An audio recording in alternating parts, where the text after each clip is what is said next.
Hi everyone, welcome back to Pine Hollow Auto Diagnostics. We're in the parking lot of a mall here in State College, and we are looking at a 2005 Toyota Camry crank no start.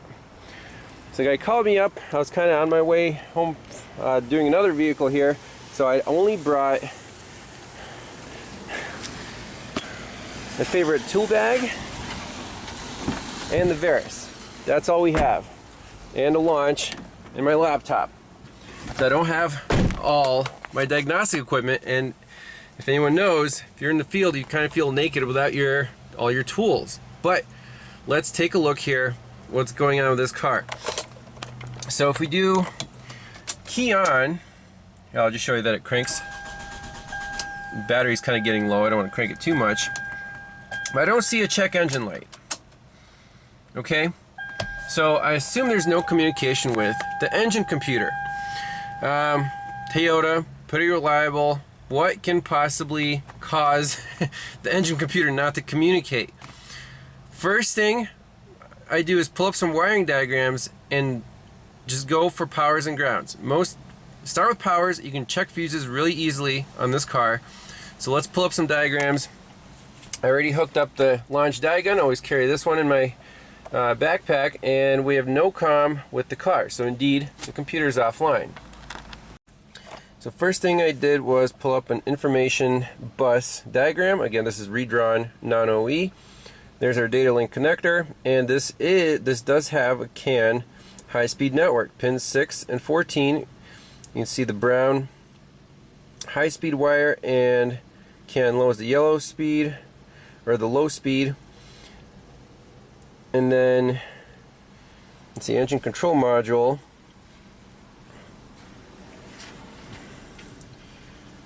Well, I guess the wiring colors change, but there's junction connector here, and then so yaw rate sensor, steering angle sensor, airbag sensor. They all have 2 wires going to them. Here's our engine control module with 1, 2, 3, 4, 5, 6 wires. Now CAN H is red and CAN low is white. Okay. And then the main powertrain diagram, just look at fuses and grounds. So we have a battery feed here, black and red wire, coming from this relay. And we have 3 fuses here, EFI fuse 20, hot at all times. It looks like it feeds the computer directly, and then it feeds the load side of the EFI relay. Okay, and then we have an ignition 2 fuse.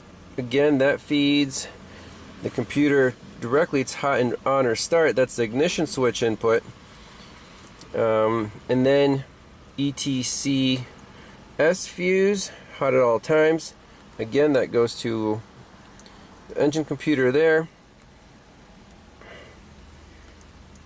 Whole bunch of other stuff. So with the key on, let's jump under the hood and just check some fuses.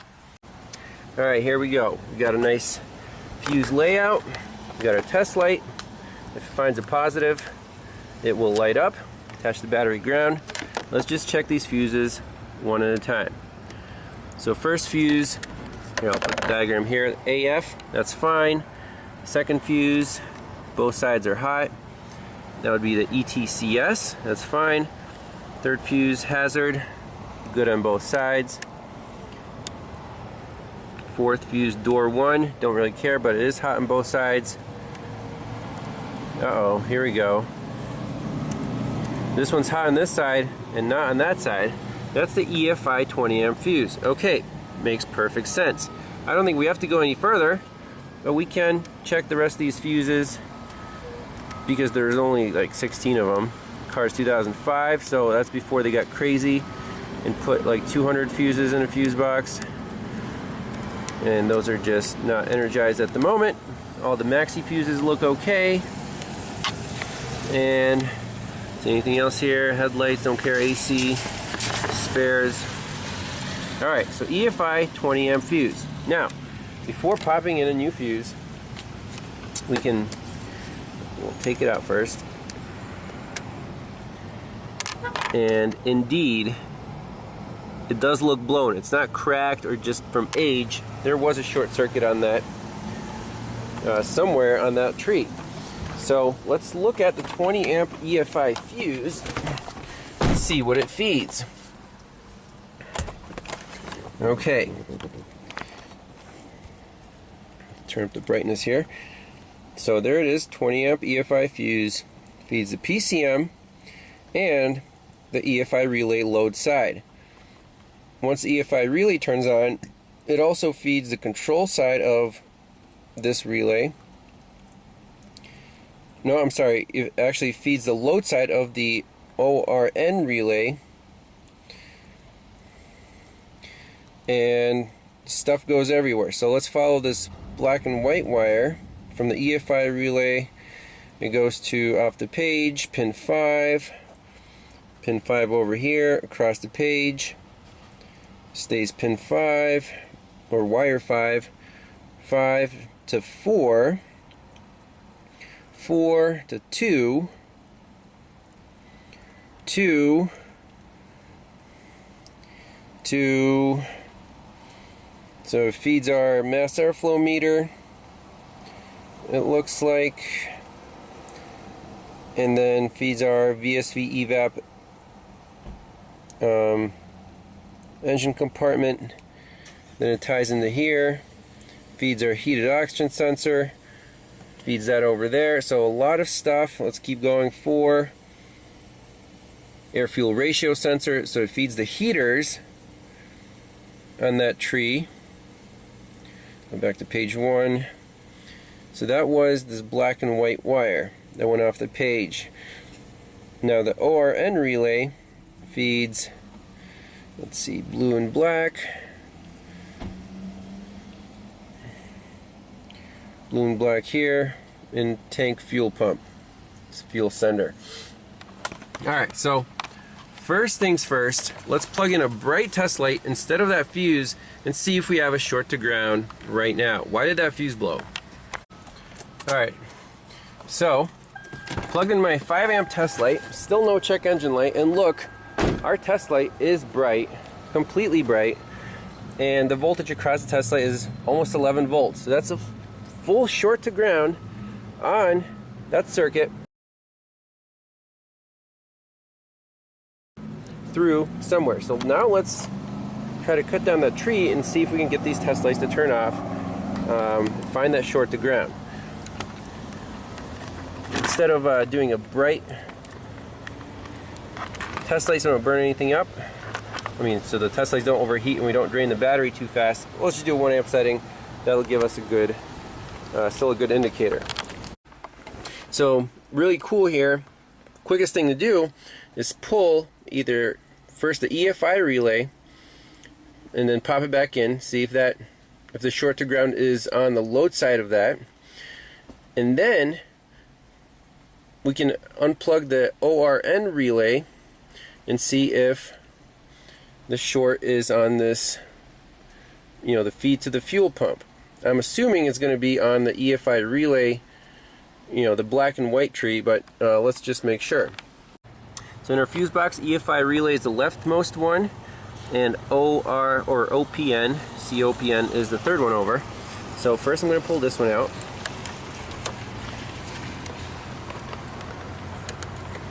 Boom, test light go out. So the current is traveling through the load side of that relay. Let's pull out the third relay. Of course, it's not going to be on the easy one. So now we're worried about the black and white tree. Well, it's really raining pretty hard now. So we're inside the car. Let's just write down all the things that are on this EFI 20 amp fuse. We have 4 things: the 2 heaters for the oxygen sensors, mass airflow sensor, and VSV evap, which lives under the hood. So I'm not sure if that's the vent.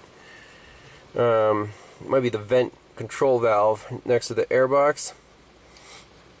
So this guy right here, VSV evap at left rear of engine compartment. Mass airflow sensor. So this tree here, black and white tree. 1, 2, then 3, bank 1 sensor 2, and on the last page here, 4 comes down to air fuel ratio sensor. So we got 4 sensors here, and they're all under the hood, all pretty easy to get to except for possibly the bank 1 sensor 2, the downstream sensor. So let's just start unplugging stuff, and hopefully that test light goes out. And there's the radar, by the way. Pretty important to know your weather if you're working outside in the field. It's a pretty narrow line. It's moving kind of west to east here, but we're right in the middle of it right now. Oh, we'll wait a few minutes. Alright, let's start plugging stuff. Number 1, mass airflow sensor. Lights are still on. Number 2, again, the problem could be in the wiring harness, but let's unplug the upstream oxygen sensor. Okay, so it's unplugged. Test light is still lit. Now we're down to this evap VSV, which I'm guessing it's right here. So test light's still lit. Now we gotta find the downstream oxygen sensor. And it's starting to rain pretty hard again. Oh, I think I see the wire, but we'll continue a little later. Well, we're doing what we can here. We're using the car jack and the car mat to look underneath and find this downstream O2 sensor. Hey, look, we have a brand new flex pipe welded in. And here's our wire. And bingo. Oh, this connector is just flopping around here. And it's actually melted to the drive shaft because it obviously rubbed through and shorted to ground. Amazing. Where the heck is this supposed to be? I mean, we can just reattach this. Here's the clip. Okay, well, that's our problem. So our test light should be off now, and we should be good to go. Easy diag if you know what you're looking for. Got some diagrams. Now our test light is dim. We'll pop a new fuse in there, and here I'll show you. If we go to our 5 amp test light,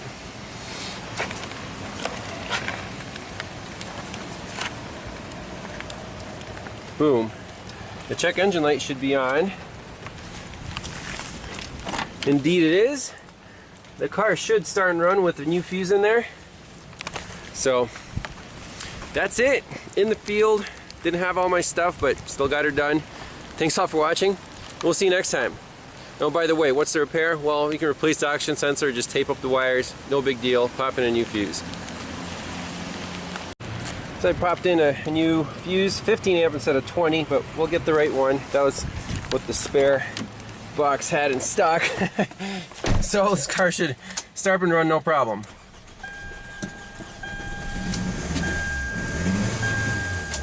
Well, let me hook up all the other sensors. Alright, here we go. Woohoo! Oh man, that's a lot of blue smoke there. 230,000 miles. We'll let it stabilize, and obviously check engine lights on. So let's clear it, scan it for codes. It should auto ID it now. But how about that? A shorted feed to the oxygen sensor took down the entire car. You think that's the best design? No, I think Toyota should have had the power feed to the computer through a separate dedicated fuse instead of feeding everything on the EFI system through one fuse. So in that case, it would have said blown just a fuse for the oxygen sensor heater instead of disabling the entire car. But hey, it's a Toyota, so no parts required. Well, a little more bonus footage. That car warmed up and it was idling kind of low, almost stalling out. I'm like, well, maybe the throttle body's dirty. While I'm here, might as well clean it. Well, someone already took the hose off and the thing was just kind of sitting like that without being clamped onto the throttle body. what the heck is going on here? And I don't think they even cleaned it for me, so let's clean it out and pop this on and make sure the car actually runs fine.